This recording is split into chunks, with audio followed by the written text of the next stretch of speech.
a Bielorrússia também vai fazer exercícios nucleares como uma resposta a esta ameaça constante do Ocidente de que vai enviar tropas da OTAN para o teatro de operações na Ucrânia.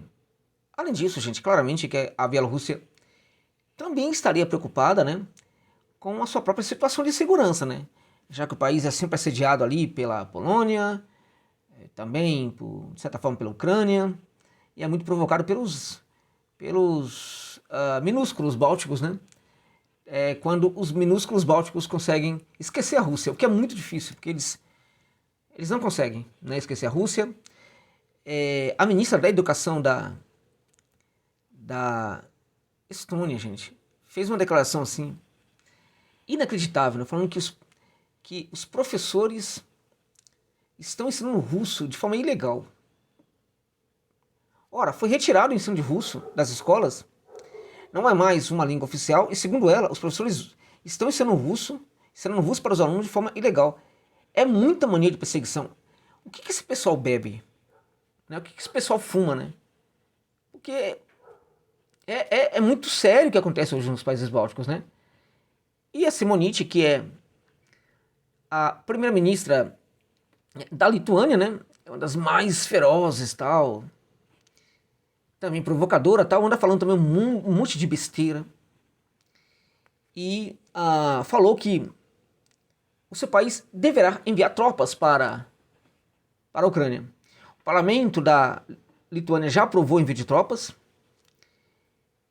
Todo mundo sabe que não vai ser como está sendo anunciado. Ela falou, por exemplo, de até 20 mil soldados lituanos poderiam entrar na Ucrânia, ou seja, vai acabar com a população masculina da Lituânia, né? Acabar com... A Lituânia já vive um problema sério demográfico, né? Se mandar 20 mil homens, acabou a população inteira, né? Da Lituânia, que é um país que tem um problema seríssimo, um país enorme para o número de habitantes que tem, né? Esse problema demográfico é muito grave, é muito sério. E mandar ainda 20 mil homens para o teatro de operações, né? Aí você vai cuidar deles muito bem, com muita atenção, vai dar toda a atenção para eles, né? Imagina você o que pode acontecer com a Lituânia. A Simonite, ela também é mais uma demagoga, né? Sempre foi, desde da primeira fala como primeira-ministra até os dias atuais, ela é uma grande demagoga, né? Ela fala que a aprovação foi dentro de uma tranquilidade, de uma expectativa positiva, né, de que aconteceria. A Simonite, Ingrid Simonite, né, que é a primeira-ministra, né, e fala que Vilnius ainda não recebeu nenhum pedido oficial de Kiev, né, que estaria esperando, né, por esse pedido aí para o envio de tropas. De qualquer maneira, dá a entender que, mesmo sem o pedido, poderia enviar essas tropas, né. Não sabemos se vai, mas pelo menos a provocação da Simonite dá conta disso aí, né. E ela fica brincando com a questão, por exemplo, dos bombardeios russos. Ela fala, por exemplo, a gente não tem que se sentir ameaçado pela Rússia. Peraí, mas a Rússia não é o monstrão? O grande demônio que assusta todo mundo? Todo mundo tem medo dos ataques iminentes da Rússia? Não é isso que é pregado para a população o tempo inteiro? Então percebam como eles não conseguem sequer ter um mínimo de coerência no discurso, né? Ela fala, aspas para a Simonite, que é uma grande demagoga. Se pensássemos simplesmente na resposta da Rússia, não seríamos capazes de enviar absolutamente nada. A cada 2 semanas você ouve que alguém vai ser bombardeado. Fazendo ironia, né? Ironia em relação à força da Rússia, né? E depois ela complementa, ela fala algo bastante interessante. Que assim, segundo ela, a Rússia não usaria armas nucleares, né? Porque a precipitação radioativa também poderia afetar a Rússia, segundo a Simonite. É muita estupidez. É demais. Eu fico pensando, o que está acontecendo com os líderes no mundo, né? É claro que a Rússia não faria um ataque com armas estratégicas, né? Esse ataque russo com armas nucleares seriam armas nucleares táticas. Será que ela é tão estúpida? Será que ela é tão burra de não entender o que é arma nuclear tática? Que é uma arma que se concentra, tem um poder destrutivo concentrado no campo de batalha, gente. Entende? Não vai ter todo aquele não vai gerar todo aquele prejuízo que as armas estratégicas acabam gerando, né? Ela não entende disso. Até hoje, todo o debate, né, é de que de armas nucleares seria um uso tático. Evidentemente que a Rússia vai usar qualquer arma nuclear estratégica se sentir que a sua sobrevivência está em jogo. Mas ainda não é o caso, né? Não é o caso. Então a Simonite aí não sabe o que está falando, a ministra da Lituânia que, enfim, né? Ela também falou, né, que ela não pensa em mandar embora, expulsar os ucranianos para a Ucrânia, né, para que eles possam servir ao exército, exceto aqueles que estão dentro aqueles que fugiram do serviço militar, né? Ou seja, quase todos que estão hoje na Lituânia fugiram, né? Do serviço militar, ok? Então, nesse caso, ela vai sim, na medida do possível, fazer uma caça desses ucranianos pela Lituânia inteira aqui, e vai enviar, né, esses ucranianos para a Ucrânia de volta para que eles possam lutar contra a Rússia, né? Bom, se de fato em algum momento a Lituânia mandar homens para a Ucrânia, não vai ser mais, na minha opinião, do que 1.000 soldados, né?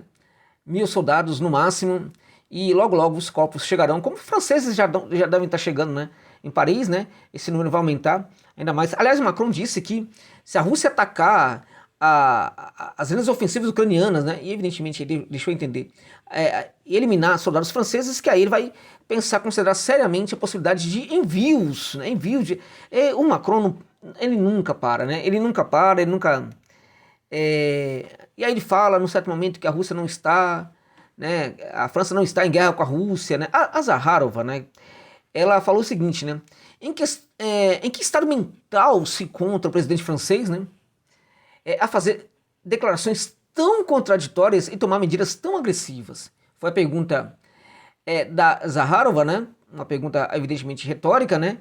E é interessante que ela questiona né, o possível problema mental do Macron, que já foi aludido em outros momentos, né?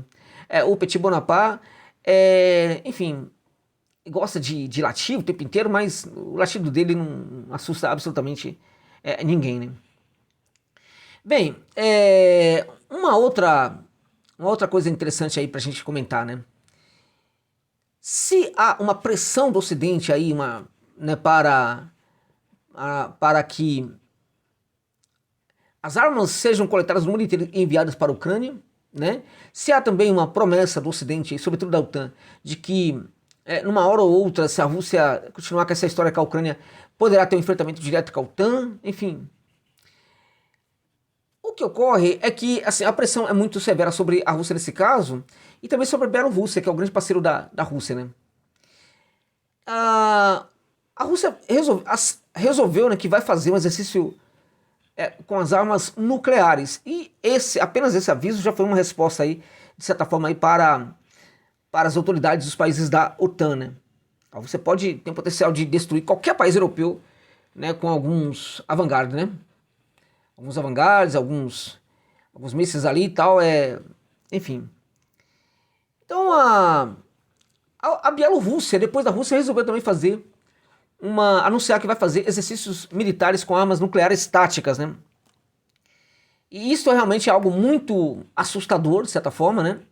E também seria uma resposta da Bielorrússia à pressão que o próprio país sofre de países como a Polônia e também, em algum momento, dos Bálticos, né?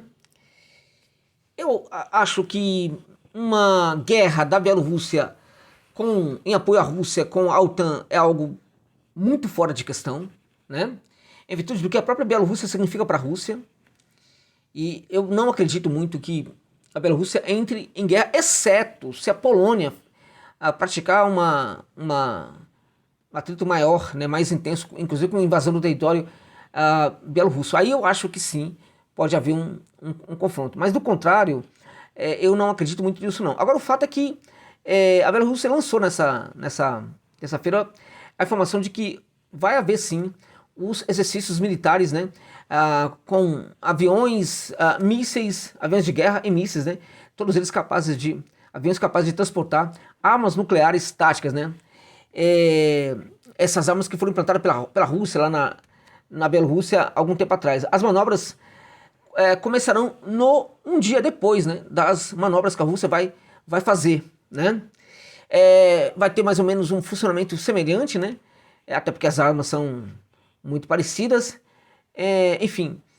E claramente que esse exercício é uma espécie de ameaça também ao inimigo, né? De que essas armas estarão prontas para serem utilizadas em caso de necessidade, né? Você faz exercício para quê? Por que assusta o exercício? Em teoria, você faz exercício, né, para se preparar para o ataque nuclear, né? Então a Bielorrússia anunciou que fará esse exercício nuclear, né? O ministro da Defesa da Bielorrússia, o Kerenin, falou já sobre isso, disse que uma unidade de mísseis de curto alcance Iskander e um esquadrão de caças Su-25 irão participar desses exercícios, né?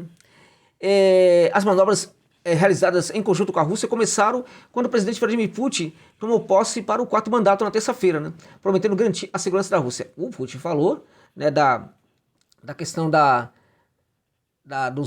do uso aí do exercício, e aí a Bielorrússia seguiu a Rússia e também anunciou esse ataque aí, né?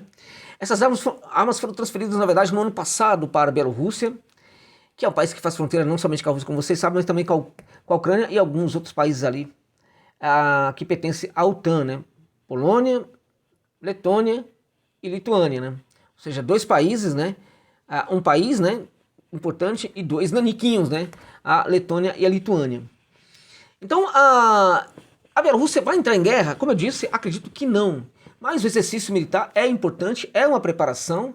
Eu acho que é uma tática muito defensiva, não é uma tática de ofensiva, é uma tática defensiva, uma tática de preparação, porque se de fato houver o ataque, haverá uma preparação imediata, instantânea da Bielorrússia para atacar, né? Então, enquanto eles falam muito aí, ameaçam tal, a Rússia já resolveu fazer esse exercício com as armas nucleares táticas, e agora a Bielorrússia também, tá? Bem, gente, para terminar esse vídeo, eu quero comentar sobre algo bastante, assim, algo terrível, né, para os ucranianos, né, que é uma matéria que saiu no New York Times, né, segundo a qual a Ucrânia não consegue mais identificar, e sequer consegue contabilizar os milhares de soldados mortos pelas Forças Armadas da Rússia no confronto com a Rússia, né. Na Ucrânia há uma insatisfação gigantesca neste momento dos cidadãos, né? Está aumentando essa insatisfação. Essa insatisfação com os Zelensky, também com as Forças Armadas, tá? Justamente porque as Forças Armadas, em especial, as Forças Armadas não conseguem identificar os soldados que foram eliminados do campo de batalha e que estão mortos, né? Essa insatisfação é devido à incapacidade, inclusive, de organizar, né, um simples registro, né, dos soldados que foram mortos, né, e também os soldados que são desaparecidos. Então, nem o soldado desaparecido, veja, o familiar, ele não recebe a notícia que o seu membro está desaparecido, nem isso. Não é decretado sequer que o soldado está desaparecido.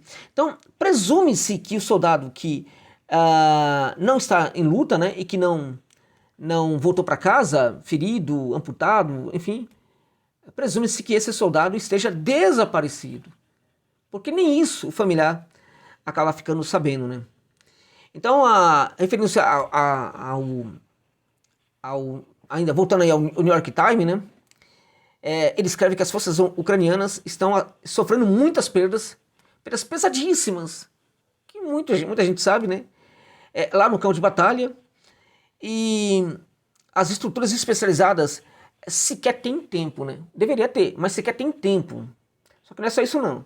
Sequer tem o tempo hábil para identificar os soldados mortos. Ou seja, é tanto soldado morto que aqueles que são responsáveis pela identificação desses corpos não conseguem ter sequer tempo para isso, né? Então há um setor das Forças Armadas que, em teoria, deveria se responsabilizar por isso, certamente está a se responsabilizar por isso, mas não tem condição temporal de identificar os mortos diante de todos os mortos que aparecem todos os dias. Só que a questão é que há mortos ou desaparecidos que estão mortos ou desaparecidos desde o começo do conflito, desde o começo da Operação Militar Especial da Rússia. Há milhares volto a repetir para vocês, milhares de desaparecidos das batalhas, por exemplo, de Azovstal, gente, lá no passado. De Bakhmut nem se fala, né? Então, claramente que todo mundo no New York Times não acredita nos 31 mil mortos falados pelo Zelensky, a população ucraniana tampouco acredita nisso também, né? Agora, gente, aspas para uma fala lá que apareceu no New York Times, né? Famílias, advogados e grupos de direitos humanos dizem que o exército ucraniano está simplesmente sobrecarregado de baixas e não consegue contabilizar os milhares de mortos, aumentando o sofrimento das famílias e dos soldados, né? O número crescente de militares desaparecidos é um golpe para a já abalada moral ucraniana, né? Não está necessariamente nas aspas do New York Times, mas está surgiu em vários jornais ucranianos, até mesmo repercutindo essa matéria do New York Times, né? Isso sim é muito terrível, né? E também aparece isso na matéria do New York Times, que eu tentei recuperar aqui para fazer uma releitura e não consegui mais. A publicação relata que às vezes os parentes, olha isso, gente, os parentes das vítimas acabam encontrando alguns, né, encontrando de forma independente os corpos dos seus entes queridos. Olha isso. Com a ajuda de drones, né, UAVs, né, com a ajuda dessas armas, foram encontrados em campos, né, em vários campos abertos, inclusive lá na Ucrânia, né, os corpos de alguns militares, né, identificados pelos seus familiares. Então, aqueles que foram identificados pelos familiares a partir de uso de UAVs, né, depois de muitos meses que eles foram identificados, eles identificaram, levaram a identificação para o Ministério da Defesa e tal, depois de muitos meses, né, esses militares mortos, gente, continuam no mesmo lugar. É inacreditável, né? Continuam no mesmo lugar. E esses, no caso aí, né, alguns desses que foram identificados, no caso 2 que foram identificados, eles constam como desaparecidos. Há alguns que foram encontrados que sequer receberam o nome de desaparecido. Receberam ali o perfil de desaparecido. Então, devido a essa morosidade toda, devido a todo esse problema, e que é proposital, evidentemente, as famílias não conseguem receber os pagamentos, né, que são devidos, né, enfim, todo o pagamento que é feito pelo Estado ucraniano, né, como indenização ao soldado morto, né. O número crescente de militares desaparecidos, como eu já disse, é um golpe muito severo para essas famílias, mas é um golpe também para a Ucrânia, né? É um golpe também para a máquina de guerra da Ucrânia, que está perdendo prestígio, né? Tanto o gabinete presidencial do Zelensky, como também a máquina de guerra ucraniana, a destruída máquina de guerra ucraniana, porque na verdade o que toca a guerra ali é sobretudo a máquina da OTAN, né? Mas as forças armadas da Ucrânia, assim como Zelensky, estão perdendo muito prestígio, porque a dificuldade de recuperar corpos no campo de batalha, recuperar os corpos que já foram identificados, já está gerando uma queda de prestígio cada vez maior lá na Ucrânia para o Zelensky e também para os militares. Volto a repetir para vocês. Há meses e meses que os familiares identificaram alguns corpos dos membros da sua família que estavam mortos no campo de batalha.